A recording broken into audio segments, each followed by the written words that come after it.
wali itu heboh. Kalau di apa namanya dicerita tentang wali-wali itu malah tidak peduli dia dimasukkan surga, masukkan neraka itu tidak peduli. Yang penting dia itu hubungannya dengan Allah Subhanahu wa taala itu baik. Rabi'atul Adawiyah itu pernah sampai minta sama Allah, "Wahai Allah, berikan neraka kepada saya, akan saya bakar itu surga." Artinya jangan sampai orang menyembah Allah karena mengharapkan surga, mau dibakar surga itu pakai neraka. Kenapa? Karena banyak orang ibadah yang diharapkan adalah surga, bukan ridhonya Allah Subhanahu wa taala.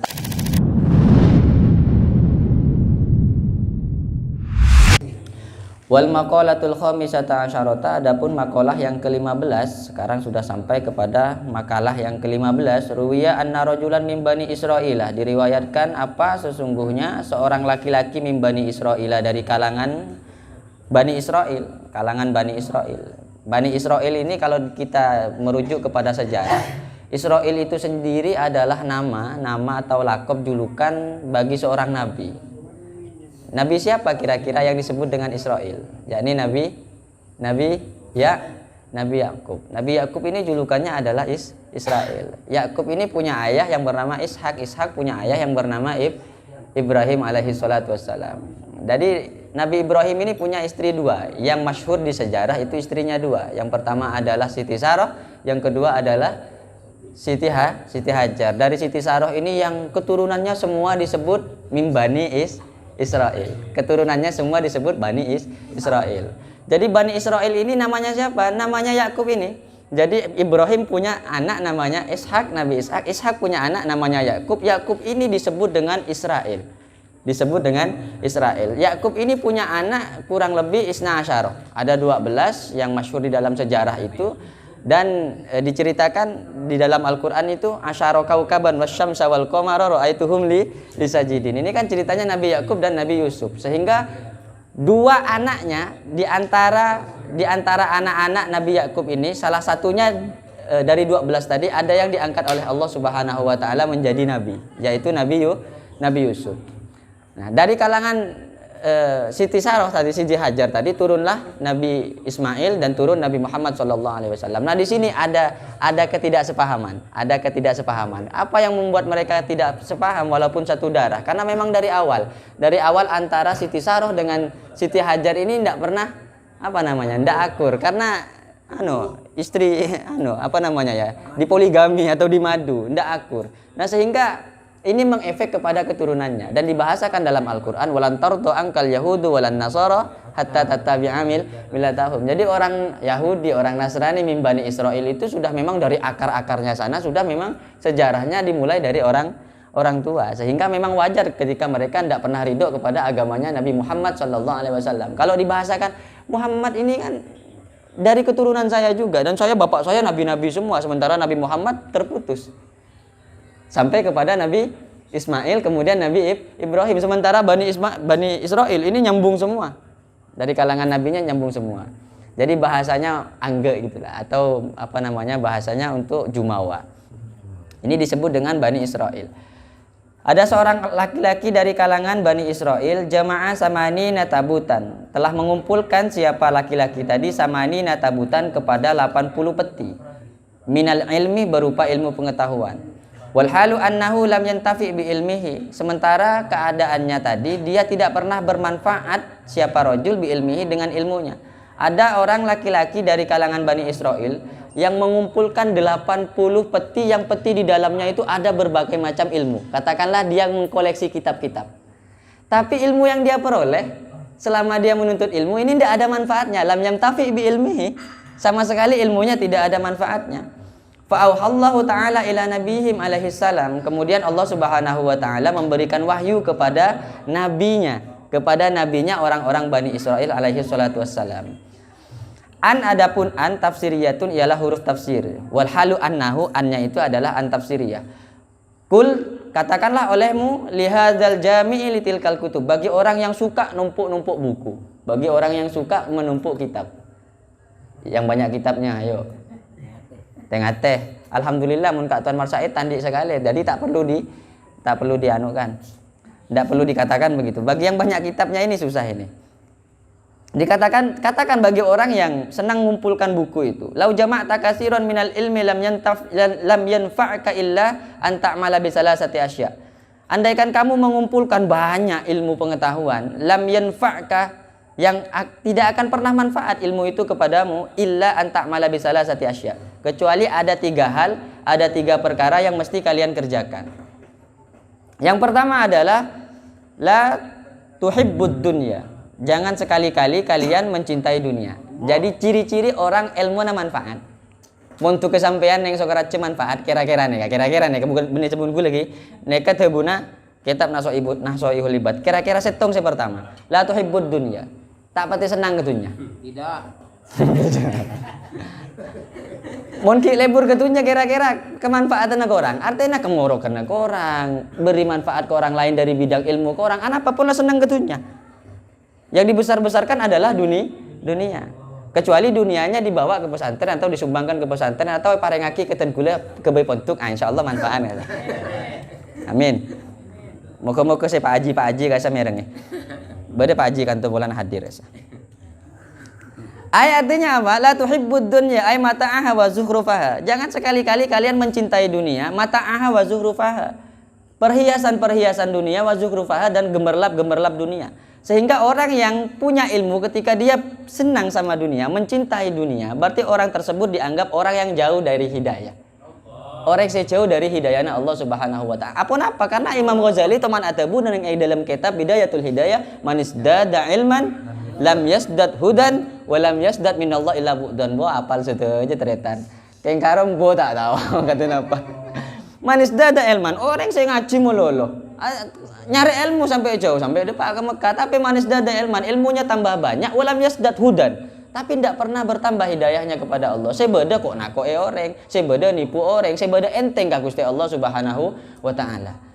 Orang yang seperti ini manis dada ilman lam yasdad hudan walam yasdad minallah illa bu'dan. Orang tadi sejatinya hakikatnya dia bukan malah dekat kepada Allah Subhanahu wa taala, akan tetapi dia malah tambah jauh dari Allah Subhanahu wa taala. Ini ciri-ciri orang yang pertama yang ilmunya tidak bermanfaat.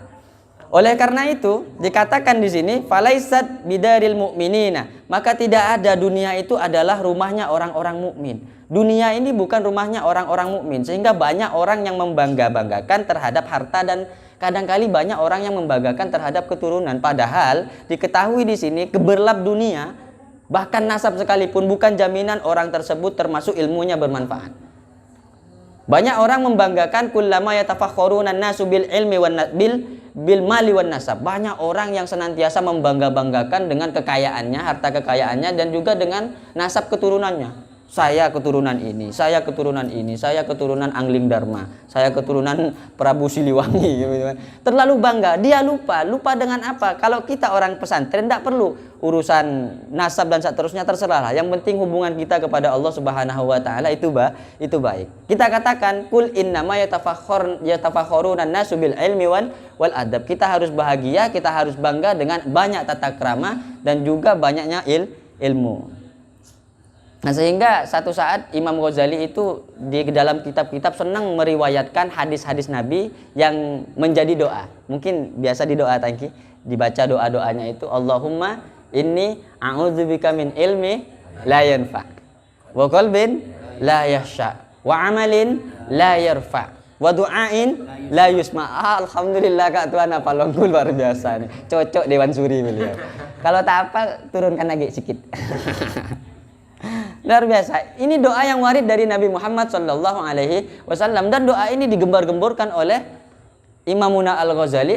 Kenapa Imam Ghazali menganjurkan kita untuk berdoa yang diajarkan oleh Rasulullah ini? Agar supaya kan banyak orang yang menuntut ilmu tapi ilmunya tidak bermanfaat, sehingga dia terkategori ulama tapi bukan ulama ul akhirah tapi ulama ud-dunya, disebut ulama su.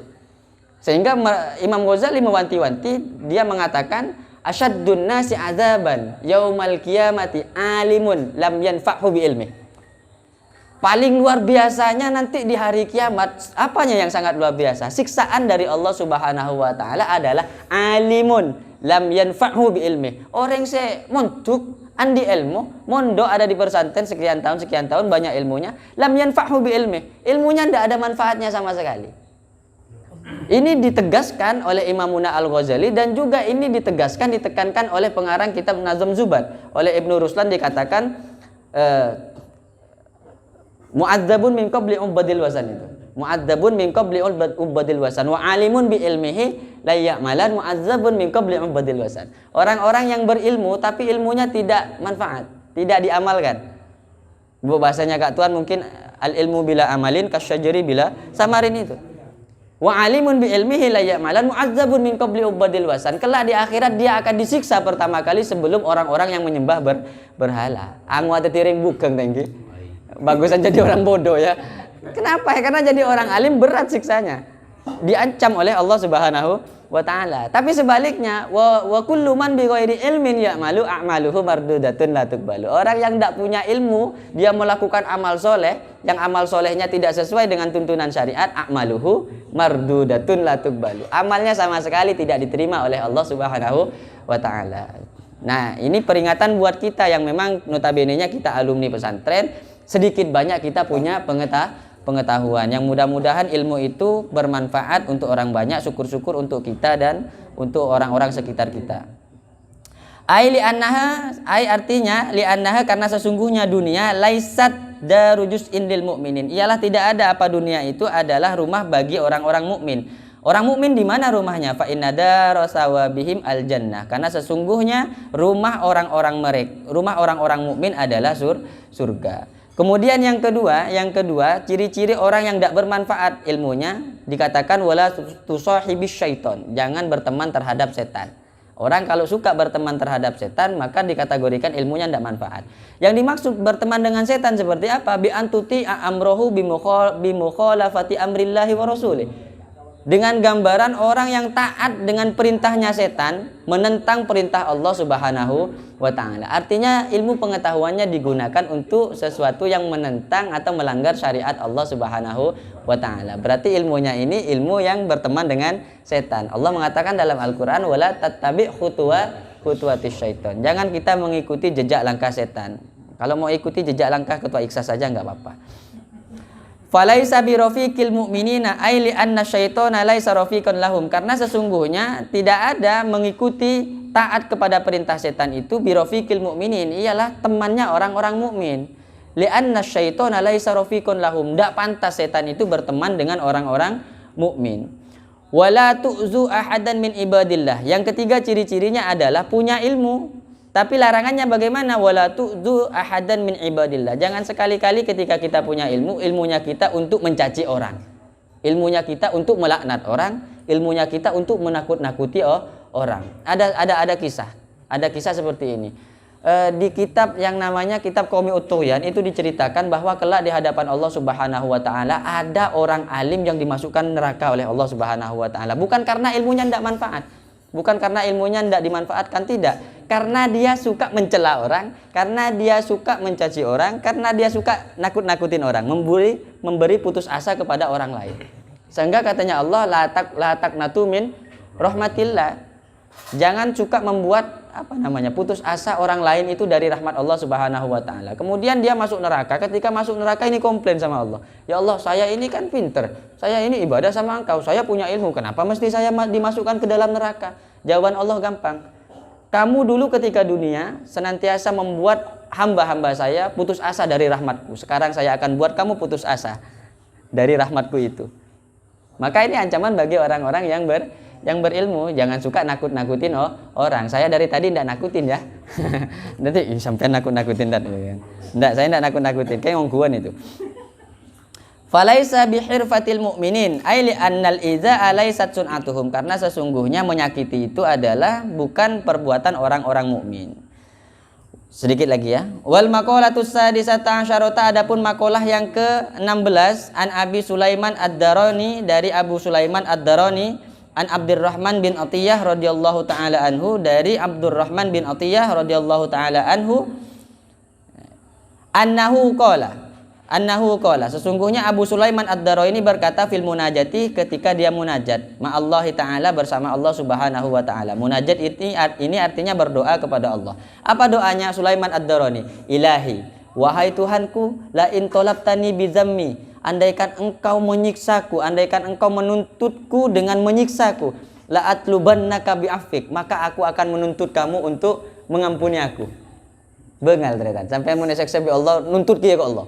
Seksa bi Allah nuntut kia. Disiksa oleh Allah tapi malah menuntut kepada Allah. Abdurrahman ini berani, Abu Sulaiman Ad-Darani ini berani mengatakan, ya Allah kalau engkau mau menyiksa aku silahkan, tapi aku akan menuntut kepadamu, menuntut ampunanmu. Kenapa? Li'anna maghfirataka awsa'u min zunubi. Karena ampunanmu itu lebih luas dari dosanya saya. Dosanya saya tidak seberapa Tuhan, tapi maghfirahnya engkau awsa', lebih luas. Maka aku tuntut apanya? Maghfirahmu kepada aku, ampunanmu kepada aku. Cerdas sekali, kira-kira seperti Bung Erwin itu sudah. Wala in talabtani bakhli biman ilwajibi aw man isaili mimma faddala indi la atlubannaka bisakhaika. Wahai Tuhan, andaikan wala in talabtani bakhli, kalau engkau andaikan engkau menuntutku dengan kekikiranku, dengan kebakhilanku. Beda itunya bakhil, tak toman sedekah, tak toman senyumlah keketeriatan, tak toman berbuat baik. Ini katanya Allah, bagaimana ketika dia mau dituntut kebakhilannya, maka orang tadi ini menuntut juga, la atlubannaka bisakhaika ay bikaramik. Wahai Tuhan, maka aku juga akan menuntutmu dengan kemurahanmu, dengan kedermawananmu. Wala in adkhaltani naro, andaikan engkau memasukkanku ke dalam neraka wahai Allah, la akhbartu ahlan nari bi anni uhibbuk. Wah, ini gawat nih. Maka aku akan siarkan pada penduduk neraka bahwa aku mencintai kamu, aku mencintai kamu. Ini makomnya wali ternyata. Ini ndak bisa diikuti orang-orang awam. Karena orang-orang yang makomnya derajatnya wali ini macam-macam. Jadi untuk memperoleh makom derajat wali juga jalurnya macam-macam. Misalnya jalur taklim bisa, jalur organisasi seperti kiai kita juga bisa, atau jalur paling mudah lah untuk tretan kita semua ini saudara-saudara satu alumni ini, paling tidak paling mudah adalah dengan kita takut sama istri. Nah, itu juga salah satu jalur untuk menjadikan kita walinya Allah Subhanahu wa taala. Karena ulama mengatakan as-sabru ala lisanin nisa yamtahinu bihil auliya. Sabar sama cacian atau marahnya perempuan itu ujian bagi para wali. Jadi kalau misalnya punya istri comel, istri galak, ini berarti suaminya calon wali. Berarti dia sudah mendaftarkan diri sebagai walinya Allah, jalur dimarahin bini. Lumayan ini kan? Lumayan. Jalur yang lain juga banyak. Misalnya kalau dia bininya menjadi orang yang sabar, kalau bininya sabar dia maka menjadi raja. Tapi kalau bininya itu istrinya tadi adalah istri yang galak, maka dia akan menjadi wali. Ya kita contohlah guru kita. Kita punya guru, saya pernah mendengar ini langsung dari gurunya. Dari guru saya di Sukorejo dulu pernah mengatakan bahwa Syekhina As'ad Samsul Arifin itu sering kalau nyai tukah, nyai marah itu tak elak jen. Enggak tak elak jen. Artinya ketika marah itu malah ngalah apa namanya itu? Pakai anggu itu. Apa bahasa Melayunya itu ya? Anggu. Jadi nyai itu suka. Nah, biasa kan perempuan. Memang diandiin perempuannya begini, ndak kita bisa dirubah begitu sudah. Itu dibiarkan sama kasat sampai engko. Nanti kalau sudah selesai, darah mare. Mun tak mare terus akilah. Gini lagi. Ini karomahnya wali-wali dulu seperti itu. Untuk ujian dia menghadapi istrinya, ndak pernah dilawan. Ada cerita di Qurratul Uyun itu, mungkin MWCN Utara kalau sudah sampai itu silahkan di-upload itu. Ada cerita bahwa ada ulama besar, itu dia besar menjadi walinya Allah gara-gara dia sering kali di rumahnya dimarahin istrinya. Dia kerjaannya al-khottob. Khottob itu artinya mencari kayu bakar. Jadi ke hutan, entar ke hutan nyari kayu bakar. Jadi setiap kayu bakar dia lewat ini, hewan-hewan buas nunduk semua. Takzim sama dia karena dia adalah walinya Allah. Satu saat istrinya meninggal. Ketika istrinya meninggal, ini ular-ular tadi kalau dia nyari khottob kayu bakar, singa, harimau, hewan-hewan buas itu tidak ada lagi. Nah ini heran. Hingga akhirnya datang kepada ulama yang kalibernya lebih besar dari dia datang sowan. Dia penasaran dengan sesuatu yang terjadi pada dirinya. Ini kenapa kok bisa terjadi wahai Syekh? Syekh tadi berkata, sesungguhnya engkau diangkat oleh Allah Subhanahu wa taala menjadi kekasihnya lantaran kamu sabar melayani istrimu yang galak tadi. Dia menikah lagi, istrinya sabar hingga akhirnya kewaliannya dicabut oleh Allah Subhanahu wa taala. Jalur ini mudah untuk sampean. Ini bisa dijalani, terutama ya bagi kawan-kawan inilah Bang Mat Erna. Boleh kan sabar aja begitu. Jadi wali itu heboh. Kalau di apa namanya dicerita tentang wali-wali itu malah tidak peduli dia dimasukkan surga, masukkan neraka itu tidak peduli. Yang penting dia itu hubungannya dengan Allah Subhanahu wa taala itu baik. Robi'atul Adawiyah itu pernah sampai minta sama Allah, "Wahai Allah, berikan neraka kepada saya, akan saya bakar itu surga." Artinya jangan sampai orang menyembah Allah karena mengharapkan surga, mau dibakar surga itu pakai neraka. Kenapa? Karena banyak orang ibadah yang diharapkan adalah surga, bukan ridhonya Allah Subhanahu wa taala. Tapi kalau yang dicari ridhonya Allah meskipun ada di neraka seperti orang ini. Seperti ini. Andaikan engkau masukkan saya ke dalam neraka wahai Allah, maka aku akan bilang sama orang-orang neraka akan pengumuman. Apa pengumumannya dia? Dia mengatakan, "Saya cinta sama Allah." Kan malu Allah jadinya kan? Masa orang dicintai oleh Allah masuk neraka? Ketika dimasukkan neraka dia ngomong, "Aku ini cinta Allah, cinta Allah, cinta Allah." Kan Allah boleh saja kan jadi malu Allah. Masa orang yang dicintai saya masuk neraka? Hingga akhirnya diambil oleh Allah Subhanahu wa taala kembali ke dalam surga. Jadi kisah wali-wali itu memang unik dan memang tidak bisa diikuti. Itu langka. Nah, jadi mungkin hanya ini yang bisa disampaikan, mudah-mudahan barokah dan manfaat. Ini dilanjut dengan doa. Doa khutbah Al-Quran.